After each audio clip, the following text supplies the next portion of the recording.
are expected to open in August, but VP Duterte is aware that not all can instantly shift to full face-to-face classes. The education chief adds schools have three options during the transition period until October 31st. They can immediately start 5 days of in-person classes. Pangalawa is yung blended mode na meron silang distance learning at meron silang in-person classes. And ang pangatlo nila is a full online classes, which was a request coming from the private sector and approved by the President for a limited time. Duterte says the DepEd is also crafting a new directive to address classroom shortage. There is a backlog ng classroom construction and gumagawa kami ngayon ng department order na mag-streamline ng requests ng construction ng classroom. And since we're still in the middle of COVID-19 pandemic, the Vice President says health protocols will be observed but there will be no discrimination against the unvaccinated.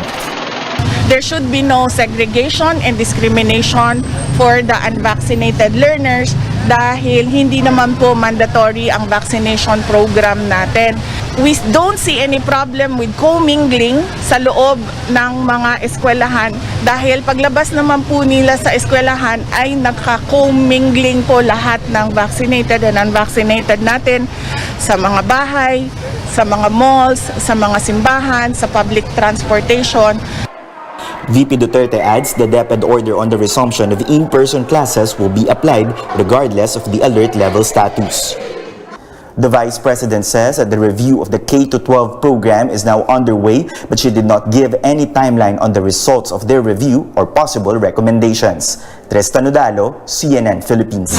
Most Filipinos were satisfied with the performance of former President Rodrigo Duterte. A survey by the social weather stations finds Duterte kept his satisfaction rating at what it calls a very good level 2 months before he bowed out of office. He earned a 5.point increase at 65 compared to the last quarter of 2021. 78% of respondents said they were satisfied with Duterte's performance, a 3-point rise from December last year.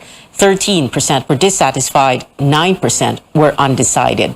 The survey was conducted among 1,440 adults nationwide from April 19 to 27. Up next on Newsnight, the Bangko Sentral hikes interest rates as consumers grapple with rising prices, and PBA player Paul Desiderio denies abusing his former partner.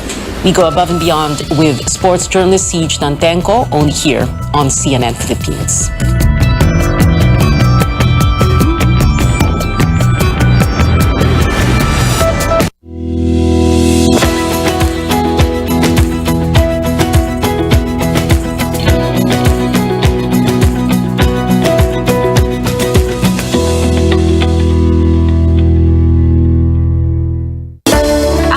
Conquering the universe was the ultimate, but there's more. Dahil tinawag ko ako ng Panginoon for a major purpose. To guide the youth, help communities, and to bring others closer to Him. Kaya I take care of my health through proper diet, exercise, and MX3 capsule. I am ready to serve. Kasi para sa Panginoon, hindi lang ako 4th runner-up. First place ako sa puso niya. Mahalagang paalala, ang MX3 capsule ay hindi gamot at hindi dapat gamiting panggamot sa anumang uri ng sakit. Fried chicken? Timplang happy! With easy-to-cook Magnolia Chicken Timplados. Iba't ibang sarap ng chicken, kaya. Anong Magnolia Chicken Timplados mo? Iba't ibang easy chicken sarap. It'll life you have a So choose not sa banding ng barkada, GSM Blue ang kasama. We choose GSM Blue. Choose much strong. Dahil ito ang GSM Blue.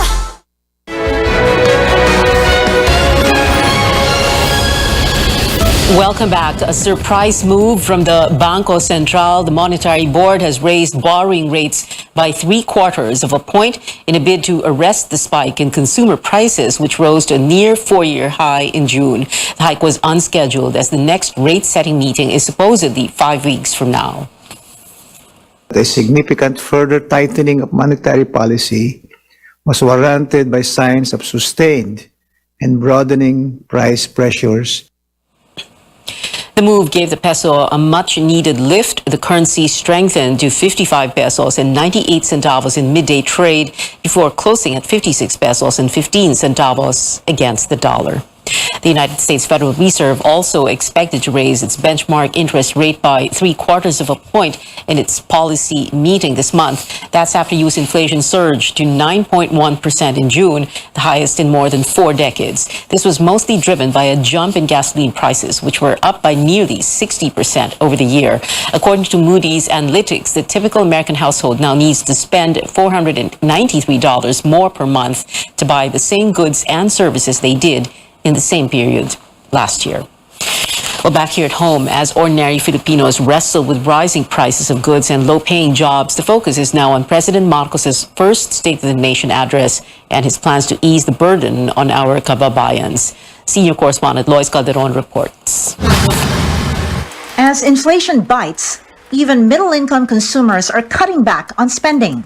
Worker Katelyn Bailon says staples like food and bills take priority. Yung question for outing, bakasyon, siguro hindi muna for this year. Masyadong masakit sa bulsa lalo na nagmahal na rin pati yung pamasahe. Kate is a classic example of Filipinos complaining of runaway food and gas prices. A Pulse Asia survey listed inflation as Filipinos' #1 worry. Ensuring there's food on the table was on top of the agenda during last week's meeting of President Bongbong Marcos with his economic team. The government is tightening its belts with a fiscal consolidation plan, but it stretches its budget for food producers themselves, the farmers and fisherfolk, especially as Marcos heads the Agriculture Department. In our discussion on the budget, it was made clear by our president that agriculture should receive greater attention. Ensuring food security is one of those, and actually the top one.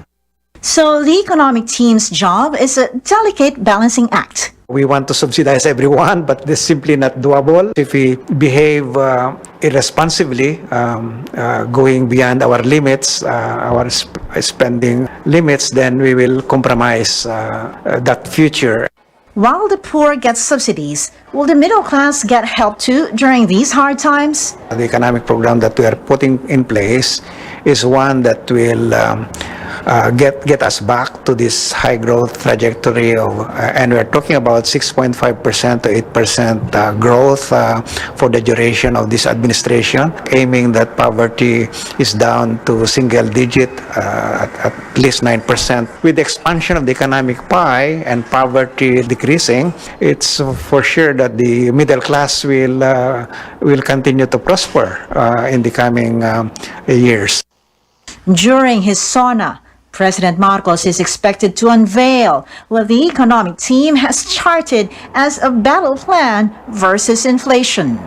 Lois Calderon, CNN, Philippines. The Philippines' ranking in the 2022 Global Gender Gap Index has gone down as the number of women in the labor force declined during the pandemic. The World Economic Forum report places the Philippines in the 19th spot out of 146 countries. That is 2 notches lower from last year. Still, the Philippines had the second highest ranking in East Asia and the Pacific after New Zealand, which placed 4th. An earlier report by the Asian Development Bank also revealed youth and women in the Philippines lost jobs in greater numbers at the height of the health crisis.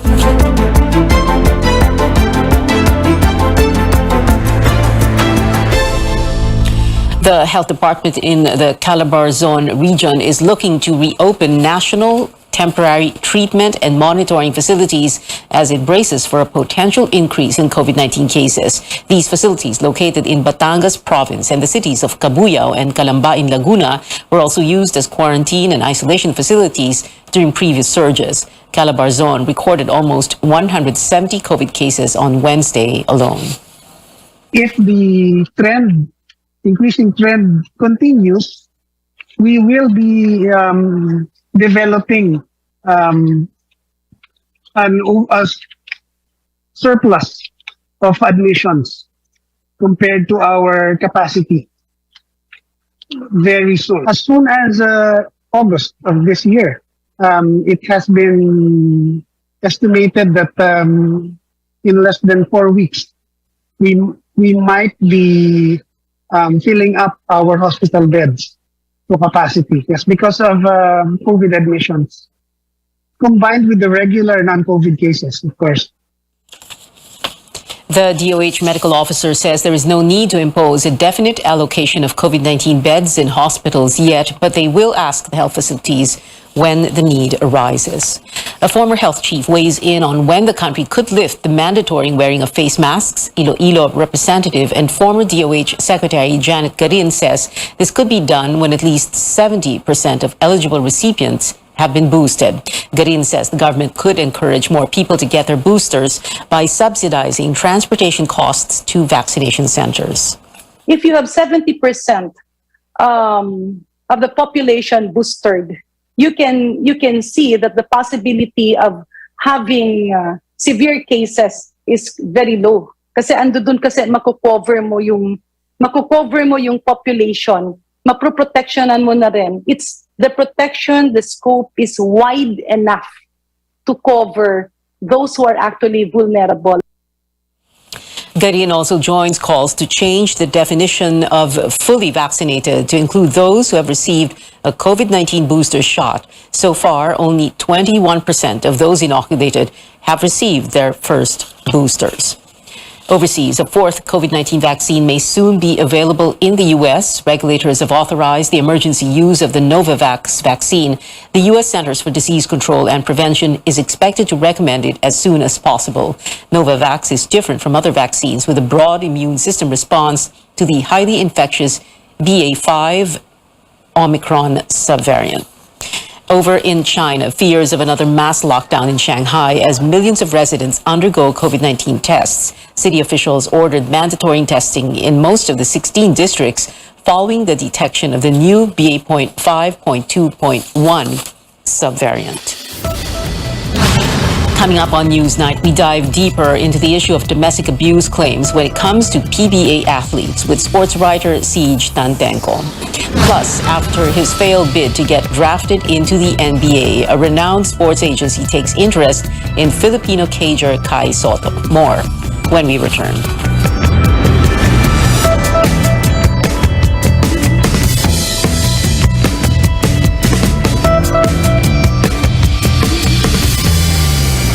Tumagal tayo sa dilim, laman tayo ng nightlife. Now it's time to live the light life. Let's have San Mig Light with the sun out. Hindi lang panggabi ang bonding natin. Any hour is now happy hour. As you drink up the light life, kumagaan ang feeling. Ang katapusan ng bawat kwento, may inuumpisa ang bago. Get into the light life. San Mig Light. Beyond bringing power to all, we're taking steps to produce and deliver Earth-friendly energy today and for our children's tomorrow. Powering the good life. Meralco.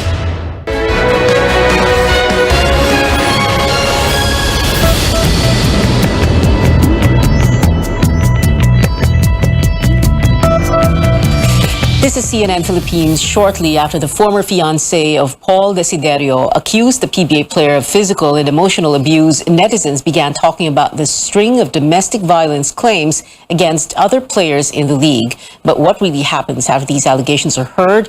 In a statement today, Desiderio denied abusing Agatha Uvero. We now go above and beyond the headlines with sports journalist and award-winning writer Siege Tantenko. Hi, Siege. Thank you very much for being with us tonight. Well, let's begin with this. Let's begin with the Blackwater statements. So they had one yesterday, and they had one today, which was, a 180-degree turnaround from yesterday's statement. What do you make of those statements? Hi, Pia. Thank you very much for having me. The first statement was met with much criticism from the public because of what it appeared to say about Blackwater's initial priorities. The initial statement said that they, quote, abhor violence against women, and yet the language seemed to protect the alleged perpetrator. To quote, it said, if the allegations are true and if the player consents, then we will look into it. And it raised questions among the public, such as, should an investigation really require the consent of the alleged perpetrator? should the allegations be proven by an outside party before the team takes action. Perhaps then, it's not surprising that Blackwater released a second statement which changed their stance to say that they will cooperate with any investigation. See, just go back to the first statement when they talk about, ang sabi nga, no, like you said, like you quoted, if the allegations were true and the concerned player consents. Was it like that in PBA? Tinatanong yung player or yung concerned athlete kung pwede ba siyang investigahan? Hindi naman ganun, ano? I cannot speak to the consistency of a standard policy that the PBA has because there seems to have not been much transparency in regards to how these cases are handled. Most of the time what you hear is an initial, we do not condone violence statement, and then the news dies down. But in, yesterday's PBA statement was, much clearer, for lack of a better description, than Blackwater's first statement, right? They did say they would investigate. Yes, actually in the past, in the case of Calvin Abueva in 2019, there was also said to be an investigation based on the statement. At the time, his team said that his fate in the league, because he was suspended at the time, would depend on the outcome of the case. However, it appears that the case of the wife was either dropped or not filed or not pursued, and eventually Calvin returned to the PBA and is currently a headline player for one of the teams there. And just recently, there was that incident concerning him on the court in one of those games. But we'll talk more about the other PBA athletes or PBA players' cases. I wanted to ask about this. So today, meron ng statement si Paul Desiderio, and he said, and I quote, "I vehemently deny her allegations of abuse." And I also quote, "I will fully cooperate with the PBA in the conduct of its investigation." And he also says, "I will also face any complaint against me in any forum, especially in relation to domestic abuse accusations." Your thoughts? Well, I hope it is sincere. Certainly, these kinds of cases are very delicate and must be taken with the due respect, due consideration, and due process, of course. So I am hopeful that the investigation will proceed, and whatever the outcomes are, I hope that we as an industry learn from it and take this as seriously as we can. Talk about victim shaming, Siege. Yesterday, when Agatha Uvero first made those revelations on social media, a part of the reaction was victim shaming, no? Blaming her, it was her fault, ikaw kasi, etc. No? Merong mga sinasabi. There was even this supposed Instagram story of a supposed relative of Mr. Desiderios that, went after Agatha in so many words. How are we supposed to look at this kind of a reaction? Yung victim shaming, yung biktima ang may problema? Well, Pia, to give you context on my field of work, I specifically deal in the space of gender as it pertains to sports, so the intersection of sports and gender. And what we see is that women face different kinds of stigma whenever they speak out against violence against women.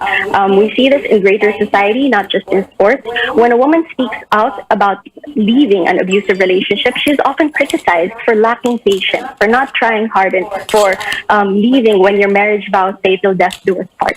But then when a woman endures for a very long time and then eventually leaves, she's also criticized for leaving and being told that, oh, why did you stay if you knew it was bad?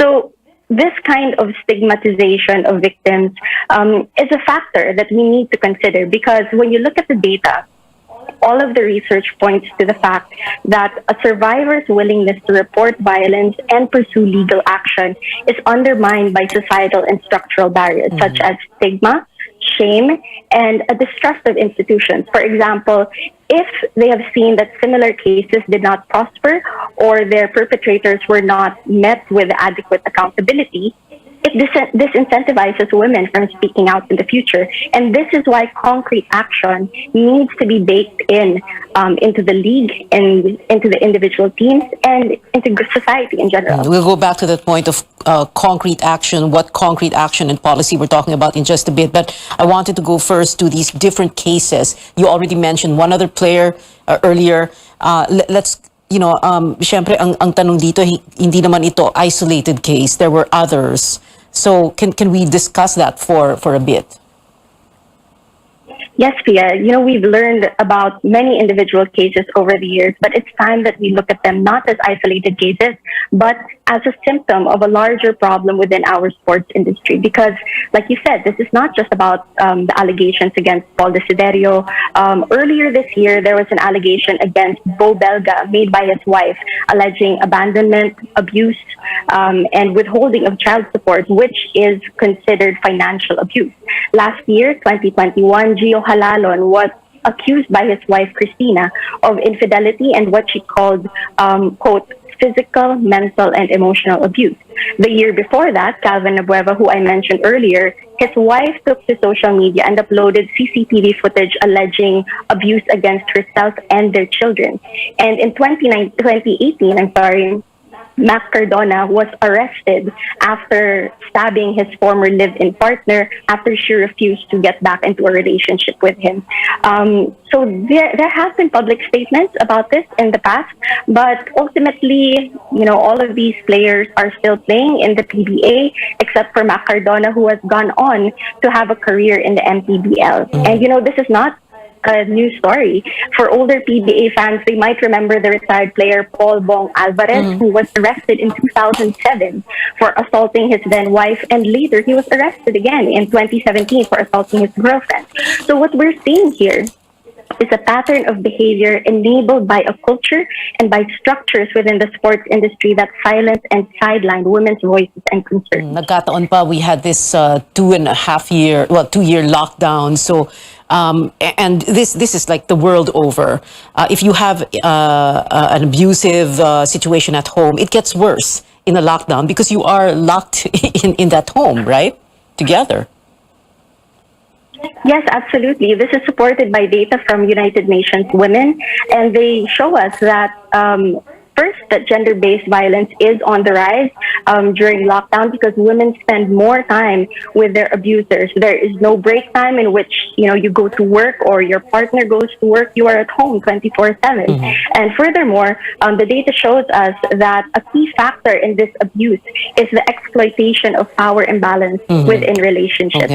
So, for example, studies done in America have shown that in domestic violence cases involving professional athletes, factors include the disproportionate amount of wealth, power, and fame. Well, let's go back to the Philippine setting. So kanina pinag-uusapan natin, hindi naman ito mga isolated cases. So can we say the opposite, that these are interconnected cases and that they have to do with a certain kind of culture, meaning the PBA culture or the sports industry culture, and corollary to that, what can you do? What can we women who are in the PBA do? What have you already done? What are those little steps that you've taken to heal these issues in that culture?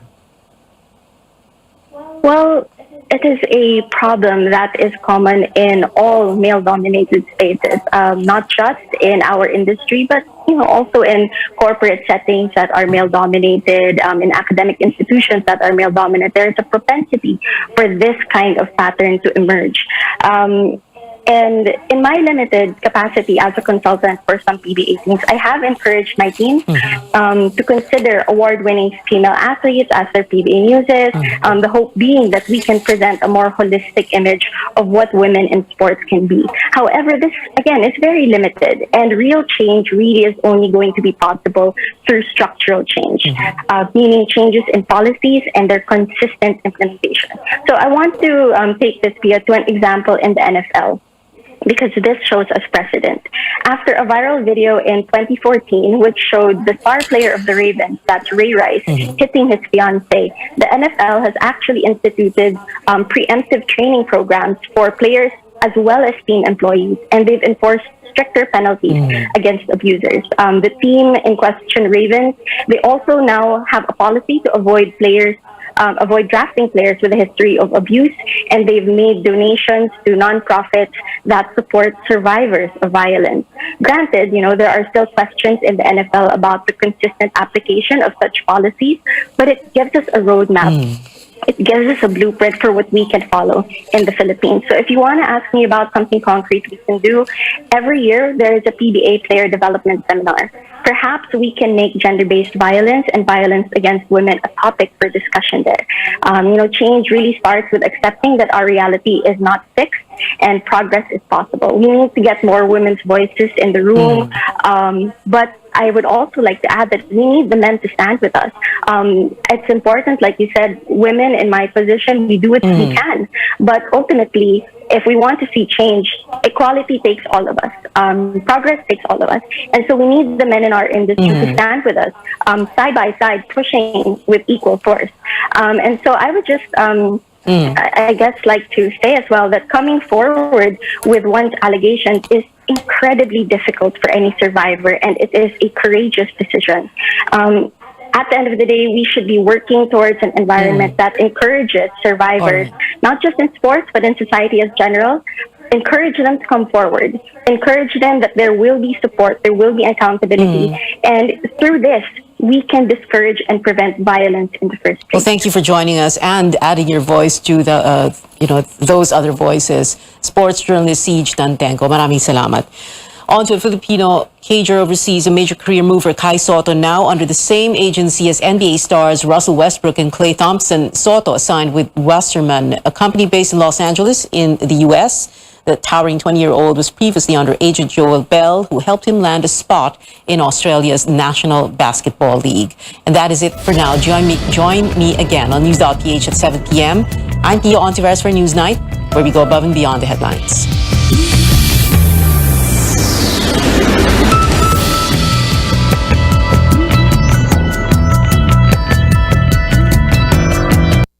This program is brought to you by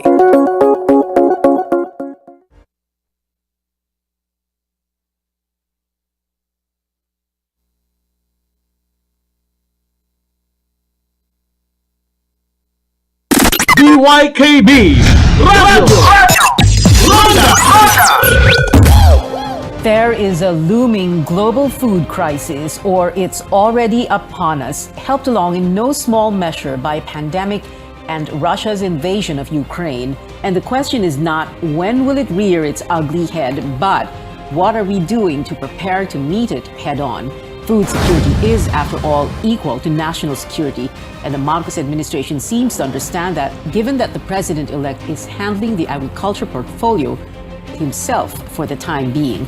Because how do you make sure that food is both accessible and affordable to all so that hunger doesn't turn into anger?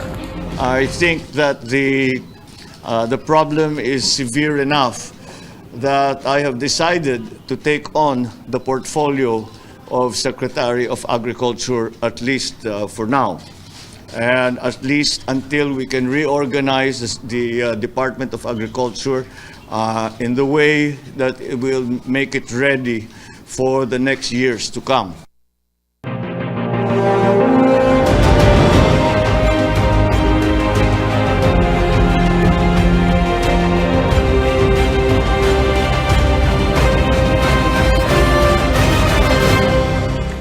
Good evening, I'm Pio Ontiveros. Welcome to your weekly political appointment fix, politics as usual. Our first guest joining us via Zoom is a lecturer from the Ateneo de Manila University Economics Department, Carlo Fermin Adriano.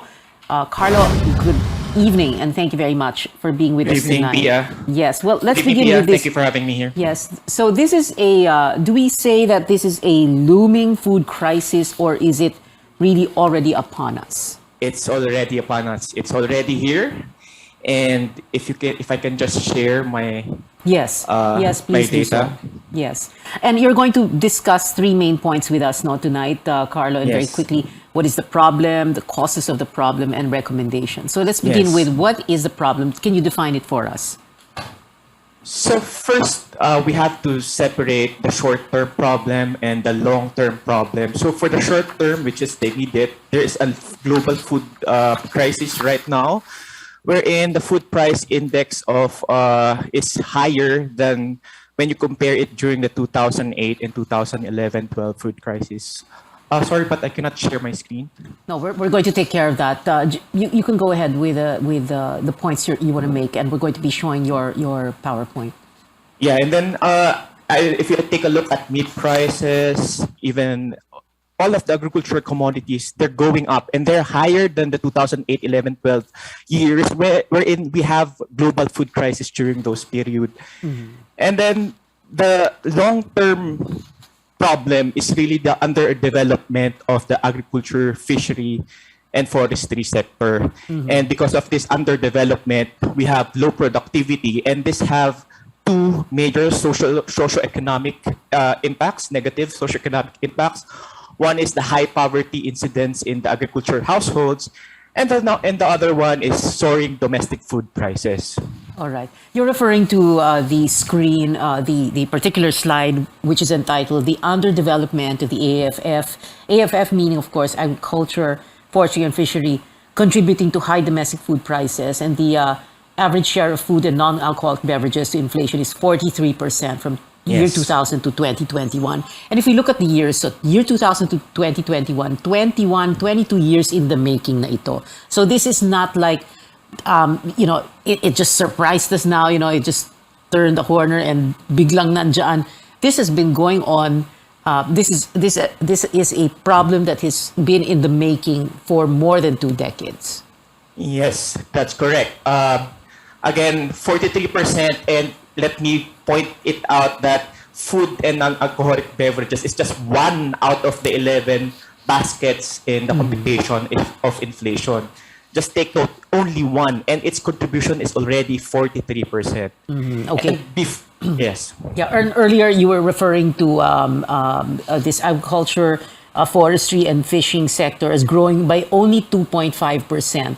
And its contribution to GDP was only 0.3%. Again, within that same time period, 2001 to 2021. Yes.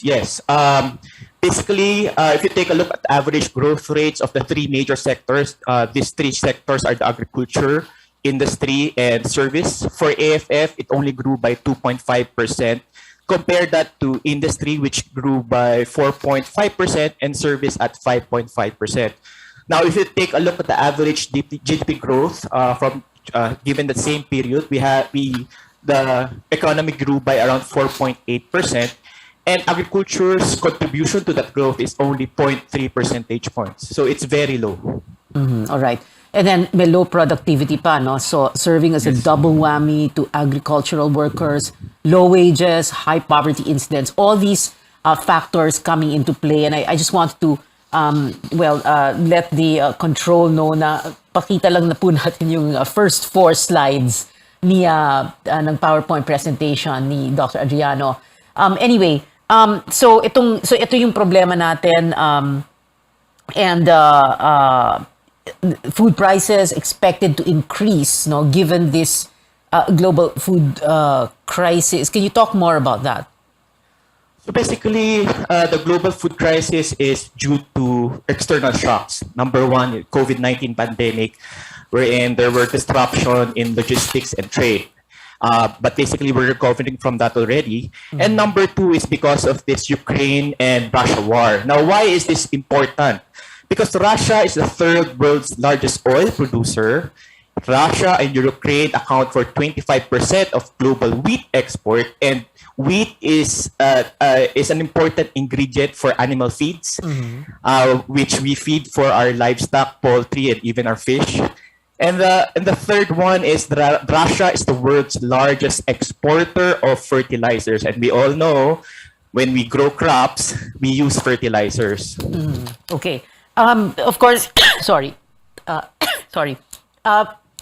Of course, this Russian invasion of Ukraine happened, began in February, but the effects are devastating. However, we are aware of what has been going on even before that. I mean, yung presyo halimbawa no ng what is it, wheat, no?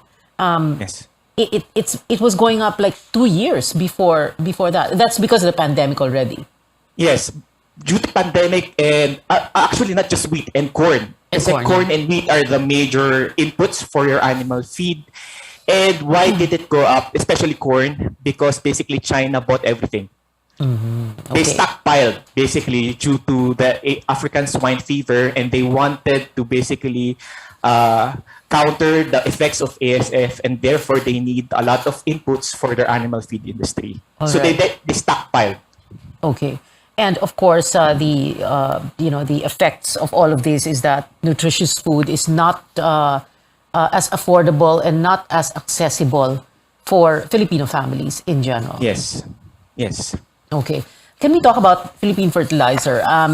It's been growing, prices have been growing by almost 100% beginning in 2019. And lately, this has affected the farmers so badly, and therefore, domino effect again. Mataas masyado ang presyo ng fertilizer. Therefore, farmers cannot plant as much as they would like, right? Yes, basically they cannot use, there will be less application of fertilizer, and we apply less of fertilizer that will have repercussion to our production. Just like, for instance, there's a study of PhilRice that given the high prices of fertilizer, our rice production is projected to decline by 1 million metric tons for this year. That's 6% of our total production. All right, 1 million metric tons. Siyempre nakakatakot yung 1 million metric tons, but ano yung effect nun on our dinner tables? No, that means that more families will grow hungry. Not necessarily, yes, because of high prices. Basically, if we take a look at economics, the less supply, the higher the prices. Okay. And sometimes ang nangyayari sa mga poor families, Carl, di ba, kunyari, bibili lang ng 1 kilo, 2 kilo, so baka mas kaunti pa, or bibili ng 1 kilo and then they'll stretch it out for the entire day or 2 days.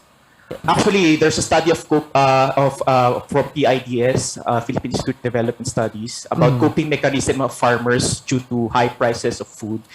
And one of those, basically, how they cope with high prices, they buy cheaper food.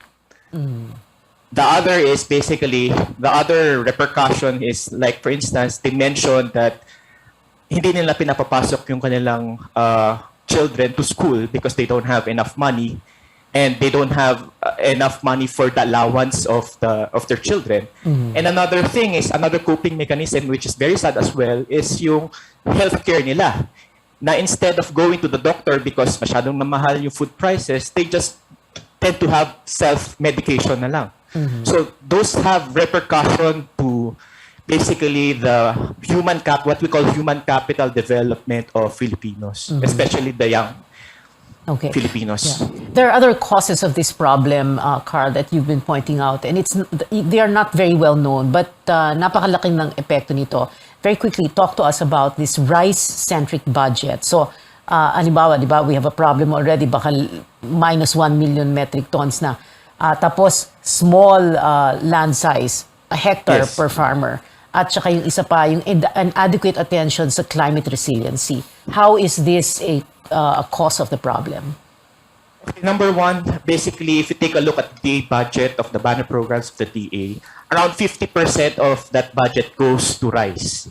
And we have many crops in the agriculture. We have corn, we have high-value crops. There are many high-value crops. We also have livestock and poultry. 50% of the budget already goes to rice. This budget does not include the budget of the National Irrigation Administration, which has a budget of around 45 billion. And 80% of that 45 billion, so around 36 billion, also goes to rice, to provide irrigation for rice farmers. There's also the Rice Competitive Enhancement Fund, minimum of 10 billion pesos, also goes to rice farmers. And if you take also a look at the Philippine Crop Insurance Corporation, most of their coverage is going to the rice farmers. So we neglected the other non-rice commodities. And therefore, hindi natin na-develop ito. Especially, for instance, yung livestock and poultry natin. And then, if you take a look at the contribution of the agricultural commodities to the AFF growth, ang main contributors natin before the pandemic were the non-crop commodities. It's not rice. We put everything to rice, and if you take a look at the presentation that I gave you, rice ranked last in terms of contribution to AFF growth. So if you just take a look in terms of contribution to AFF growth, we should put our money on the non-crop, which is basically livestock, poultry, and fishery, and not actually rice. Okay. Is that... Yes. Go ahead, Carl. And then for the small land size, basically the problem here is because of the relatively low, small land size, which is around 1 hectare only, mababa yung ating productivity because we cannot achieve economies of scale. Like, for instance, yung mga farm mechanization program, you won't be able to use it efficiently if it's only for less than 1 hectare of land. And even yung use of other technologies, if you're only going to use it for less than 1 hectare land, you won't use it at all. Hindi talaga, walang return on investment. So we have to increase our average land size. And then the other point that you mentioned is the inadequate attention on climate resiliency. Now, the Philippines is considered as one of the most vulnerable to climate change. And to give you an example, ang estimated damages to AFF due to typhoons and calamities is around 25 billion annually. And yet, yung ating Climate Resilient Agriculture Office of the DA has not yet been institutionalized. And if you take a look at our agriculture insurance and even our irrigation system, both will help with mitigating the effects of climate change, are also underdeveloped. And most of them goes to the rice sector as well. So those are one of the problems with the AFF sector. Okay. Well, Carl, Adriano, as you were discussing already, marami ka ng mga, hints about what recommendations would you make. But very quickly lang, President-elect Marcos has said he's going to be handling the agriculture portfolio. Does that send a good signal? What do you think of that? And is that going to help us handle this food crisis, or, take the bull by the horns in so many words? Yes, it's a good sign because basically he recognizes the importance of the agriculture sector and he recognizes the gravity of the problem that the agriculture sector is facing. Now, for the recommendation, in the short term, basically for 2022, given that we cannot do anything with the budgets, it's already there, we really need to import. Unfortunately, or fortunately for others, we really need to import so that we can manage the food inflation. And we can only do that if we can temporarily reduce the tariff rates of the key agriculture commodities. Second is we can seek bilateral agreements with other countries, like for example, India. They produce some fertilizer as well. So mag-bilateral agreements na tayo with them. We discuss with them internally. Those are for the short term. All right. Carl, the long term, yes. Next time. Yes, the long term for a longer time. Yes. Next time. Carl Adriano, many thanks. Thank you so much for being with us tonight. Salamat sa'yo. We'll be back after a quick break. Stay tuned.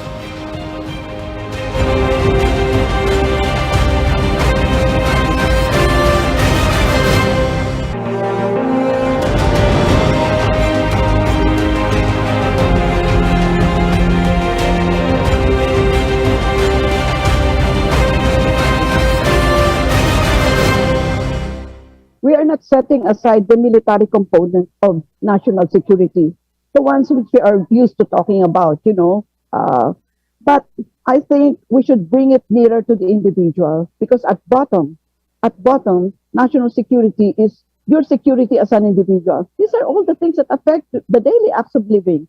Hindi ba yun ang katiwasayan ng kalooban mo? Of course, matiwasay ang kalooban mo na walang gera mangyayari dyan sa contested South China Sea. But this is so distant from your day-to-day life. I'm not saying it's not important, but what is most important is your life, everyday life. And that is the component of human security. Well, as Clarita Carlos was saying, your life, your everyday life, and she is talking about food security. Let's continue this discussion of the looming well, as Carl Adriano was saying, it's not a looming food crisis. It is here with us now with our second guest, agricultural economist Roel Briones. Hi, Roel. Good evening, and thank you very much for joining us. So it is, you agree with that, no? It is the food crisis is already upon us. Hindi ito looming crisis. It's here. Yes, good evening, Pia. Of course, it is already here and we're already feeling it. In fact, aside from all of these developments in Ukraine, even from last 2 years, the meat supply of the country has suffered dramatic loss from another source, the African swine fever, which Professor Carl Adriano already mentioned. Okay, so you would say, how would you, Roel, define the problem? Can we take the bull by the horns and define? Can you define it for us? Of course, this is basically the problem of a poor country, right? So in the final analysis, the country suffers from perennial shocks to its food security because it is poor. If you look at a country like Singapore, with almost no local production, but because of its wealth and its income, it is rated by the Economist Intelligence Unit as the most food secure country in the world. So in the long run, the solution to this is to have, for the average Filipino to have sufficient purchasing power that despite these swings in food prices, somehow kakayanin ang budget. Now, we're not yet in that position, but we can certainly put in some measures that will move us towards a more resilient kind of food consumption track. And what are these measures? Una-una yung food supply, no? So Ferdinand Marcos Jr. Is now sitting, will soon sit as Secretary of Agriculture, which is a very salutary development. I agree with most analysts about that. But remember, his father presided during his term over a green revolution that coincided with the rollout of a green revolution in rice. That was really a revolution that really made staved off all of these predictions of massive famine in the developing world, third world at the time, no? So we need something similar to that again, no? So that we can revitalize our food supplies through application of better science and technology. That would be your recommendation already, Roel? Yes, that is it, no? Because the problem is we are kind of fixated with short-term solutions. And that's fine, except now, unlike before, we have a much narrower fiscal space. A lot of these short-term solutions, they're very costly. Frankly speaking, no? A very subsidized price of rice, depending on the degree of subsidy and how you're administering it, could blow a hole through your budget in the order of, say, 200+ billion, no? Depending, which we can hardly afford now. But what we can certainly afford is like boosting R&D in our agricultural sector, especially those with promising income-generating opportunities for our farmers, because ironically, our food producers are the ones who are bearing the brunt of this food insecurity. Now, of course, we tend to be distracted by the need for very short-term solutions, no? But the fact of the matter is we have postponed too long the need to undertake long-term solutions. The sooner we can do it, the better, and we'll be in a better position to face the next crisis, because it will come. Okay, no question about that. Roel, we've heard so many success stories of small farmer groups, small farmers, no, and kung ano yung mga best practices. What is it about us? Why can't we just get things together, get our act together, and really solve this once and for all? It's sad, no? Like you say, this is a problem of a poor country, but we know that if we can get our act together, that we can really handle this, hindi ba? I think one of the big problems is we have attributed much of the problem to a mistaken villain. So many of the actors think that market forces are at the root of the problem, when in fact it's not. No, market forces are actually one of the solutions out of the problem. So for instance, there's a market force that will tend towards, after decades of social justice, which I acknowledge, in terms of breaking up the large estates characterizing our countryside before. So this goes to the problem mentioned by Professor Adriano, no? But we have gone a little bit too far in terms of fragmenting because of the combination of the land reform program plus population growth. And yet the land reform program is also freezing our land markets and making them too rigid so that we don't allow for consolidation of land holdings. So we should unleash the power of market forces in that regard, no? Of course, within limits. So we don't need to say go back to 1,000 hectares, 10,000 hectares, haciendas. We could maybe raise it to say 20 hectares, allow more higher land ceiling than the very, very restrictive one of say 5 hectares. So this is the kind of solution we're referring to. Another market force that we can deploy is access to world markets. So even though all of these world market developments are forcing up world prices that we've already discussed, the major culprit for the high prices of imports is actually government. Government is the one imposing 40-50% tax that dwarfs any spike in world markets that we're seeing. So it's difficult, kind of hypocritical to complain about how unreliable world markets are when it is our own governance which is forcing us to pay higher prices for these stuff. Shooting ourselves in the foot,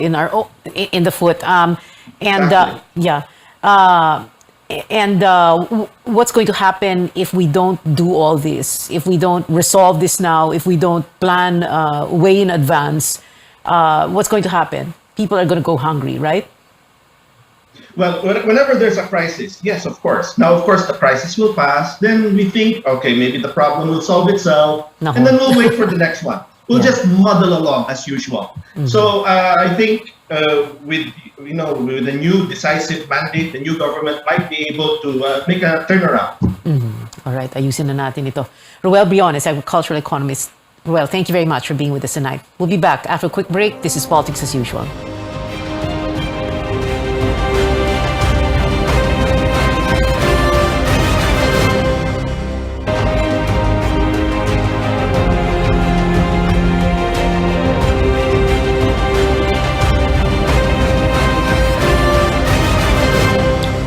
We're still with Politics as Usual, your weekly political appointment fix. I'm Pio Ontiveros. We are on our final stretch. Joining me now is the officer in charge of the Nutrition Surveillance Division of the National Nutrition Council, Ellen Ruth Abella. We're talking about nutrition because when people are hungry, nutrition flies out the window. Ellen, thank you very much for being with us. Let's talk first pre-food crisis. No, how badly nourished are Filipino children? What are the numbers? I think not only we have a food crisis, but we are already facing a nutrition crisis. For the past 10 years, our stunting figures have always been at the 30%, which is considered as a high public health problem. When you say stunting figures, you mean? We have 30%, more than about 30% of our children under 5 are stunted. So when we talk about stunting, we're talking about chronic malnutrition, meaning these children are not getting enough nutritious food or eating enough nutritious food for them to grow properly. Yeah, so sorry, Ellen. Merong malnutrition, merong undernutrition, right? Yes. Malnutrition can be undernutrition, which is it's either high stunted or children are have low height. Below their ages or for their ages, we have low weight, and we are also talking about overnutrition. So those are forms of malnutrition. Okay. So we are talking about the double burden of malnutrition here. Of course, when we talk about these numbers and these definitions, it's easier for us to explain it this way, no? Kapag kumukulo ang tiyan ng anak nyo, napakasakit yon, right? And mas masakit para sa mga mahihirap na pamilya because they're not able to buy food the way the rest of the population can, right? Yes, exactly. And if this persists, we're not just talking about stunted children in terms of height. We're talking about stunted children in terms of brain development. So if this persists further, we are looking at a very dismal future for our children and also our country. So I think not only we need to address the food crisis, but also we also need to address nutrition crisis. So as our four other speakers are talking about, we need to prevent our people, our population from getting hungry, hungry enough that they really cannot afford to buy food. They go to sleep hungry. They worry about where they will be getting their food for the next day. Those experiences. So it's a very dismal future for the Philippines if we do not address this food crisis, and also for our countrymen to be able to buy nutritious food. You've answered already my next question, because I was going to say, if we don't handle this food crisis well, and as you also say, this nutrition crisis well, what's going to happen? No, how much more badly will children be affected? So can you give us a ballpark figure? Sabi mo kanina, stunting figures 30%. Kung hindi natin ma-handle ito properly, yung 30% magiging ano?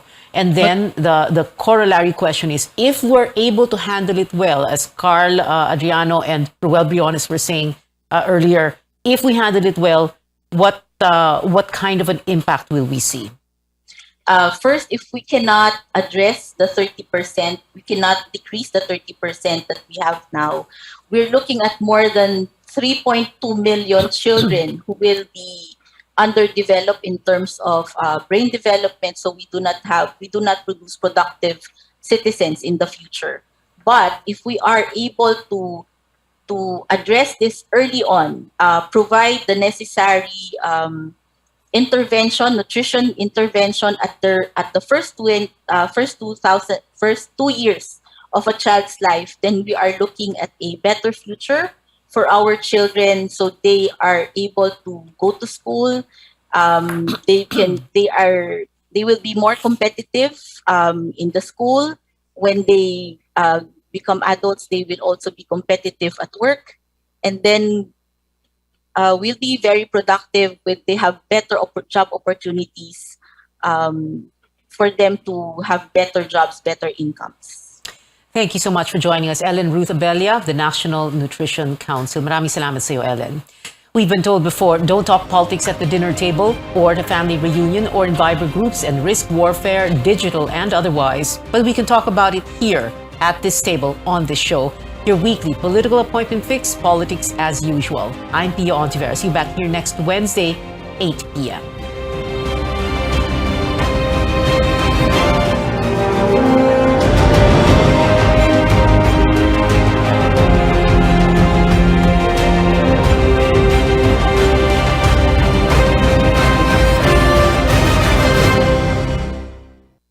DYKB Radio.